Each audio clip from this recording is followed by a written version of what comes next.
Mpac, ce village stratégique situé à 12 km de Ziguinchor, frontalier à la Guinée-Bissau, serait le fruit d'un arbre, le mpaka en langue manjac.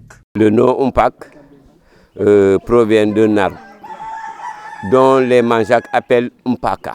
Autant lorsque les colons sont venus, ils ont demandé les premiers habitants, comme ils ne parlent pas français, ils n'entendent pas ce qu'ils disent. Ils pensaient qu'ils demandaient l'arbre là, comment s'appelle l'arbre. Ils ont dit Mpac. C'est ça qui a donné le nom de Mpac. Entouré d'autres localités telles que Bouhoyoum, Bofabayot, Brofay Bainoung, Barakabanao, entre autres, le village de Mpac est composé de 4 quartiers, dont Brigadier, un nom lié à l'histoire de cette contrée du département de Ziguinchor. C'est une piste qui menait de Ziguinchor à Bissau. Tu vois. Donc, il était seul là. Tout le long de la piste sont des buissons, des forêts classées là. Des fois, les gens, ils arrivent à être attaqués par des animaux sauvages comme ça. Maintenant, pour éviter tout cela, le gouvernement a amené un brigadier. Il est venu pour seconder le vieux qui était là, pour le sécuriser.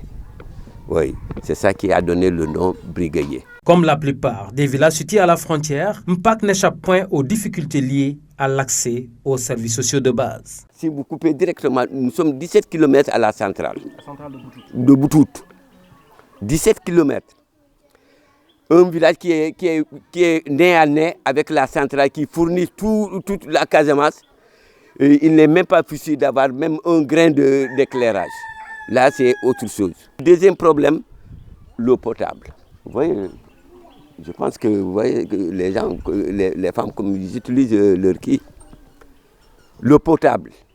Quelqu'un qui a peut-être 2 kilos de riz paddy, au lieu de faire ça directement ici en Mpac, elle est obligée de prendre 300, aller, retour, 300, ça fait 600 pour piler ce petit riz-là.